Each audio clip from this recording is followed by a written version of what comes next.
Halo teman-teman semua, berjumpa kembali kita di dalam acara Youth for Christ. Semoga kita hari ini yang mendengarkan renungan dalam keadaan baik, sehat, dan sukacita. Pada hari ini, bersama saya, Frida Trijayanti dari GKI Kebonjati, akan membacakan renungan yang dituliskan oleh Pendeta Samuel Akihari. Dan renungan kita pada hari ini ialah berjudul kontaminasi, yang didasarkan pada Kitab Imamat 14 ayatnya yang ke-33 sampai yang ke-53. Namun sebelum kita mendengarkan renungan lebih dalam lagi, mari kita bersatu hati di dalam doa. Mari kita berdoa. Tuhan Yesus yang baik, terima kasih atas berkat-Mu yang selalu tercurah di dalam kehidupan kami. Terima kasih atas hari kemarin yang telah kami jalani, dan terima kasih juga untuk hari ini yang Tuhan berikan dengan baik kepada kami. Tuhan, biarlah hari ini kami dapat mendengarkan firman-Mu dengan baik, sehingga firman-Mu bisa menjadi pedoman kehidupan kami, dimanapun kami berada dan apapun yang kami lakukan. Bantu supaya firman-Mu betul-betul tersimpan di dalam hati kami dan kami lakukan di dalam kehidupan kami sehari-hari. Dan inilah doa kami ya Tuhan Yesus Kristus, di dalam nama-Mu kami sudah berdoa dan mengucap syukur. Haleluya, amin.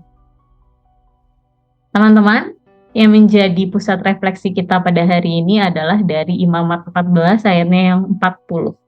Berkata demikian, imam harus memerintahkan supaya batu-batu yang terkena tanda itu dicungkil dan dibuang keluar kota, ke tempat yang najis. Noda pada pakaian putih tentu mengganggu. Upaya untuk membersihkannya bergantung pada kadar dan intensitas noda tersebut. Jika ringan, cukup dicuci menggunakan deterjen.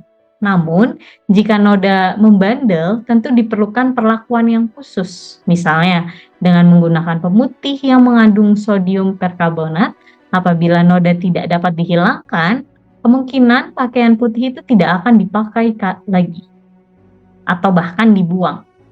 Upaya serupa terjadi dalam proses pentahiran kusta dalam tradisi umat Israel.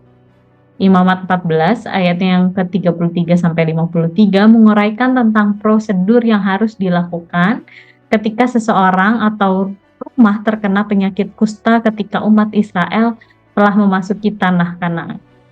Penyakit kusta dalam konteks perjanjian lama dianggap sebagai sesuatu yang najis. Proses pentahirannya diuji oleh imam bait Allah. Tuhan memberikan instruksi yang sangat rinci tentang cara memeriksa, membersihkan, dan menguduskan kembali rumah yang tercemar oleh penyakit tersebut. Bahkan dalam kasus yang kompleks, batu-batu rumah yang tercemar oleh kusta harus dicungkil serta dibuang.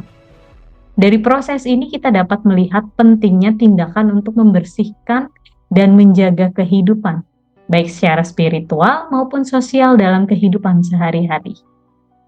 Teman-teman youth, prinsip-prinsip yang terkandung dalam kitab Imamat ini tetap relevan bagi kehidupan kita saat ini. Terlebih lagi di dalam kehidupan rohani kita.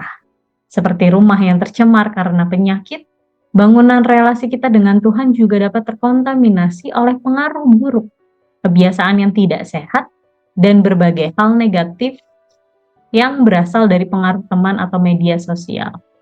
Untuk membersihkan ada prosedur pemulihan yang melibatkan pengakuan dosa dan pertobatan. Kita diberi kesempatan untuk membersihkan hidup dan kembali kepada Tuhan.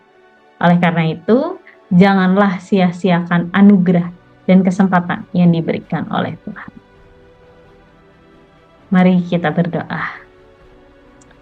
Tuhan, terima kasih untuk renungan yang Tuhan berikan kepada kami. Kami telah mendengarnya ya Tuhan.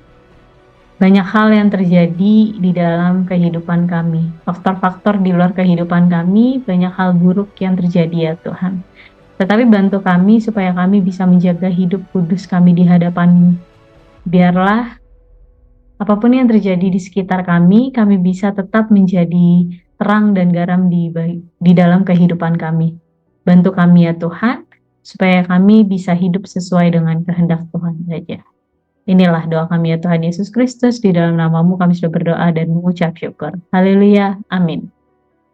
Demikian renungan kita pada hari ini. Teman-teman jangan lupa untuk subscribe, like, dan bagikan kepada teman-teman yang lainnya. Tuhan Yesus memberkati kita. Sampai berjumpa lagi.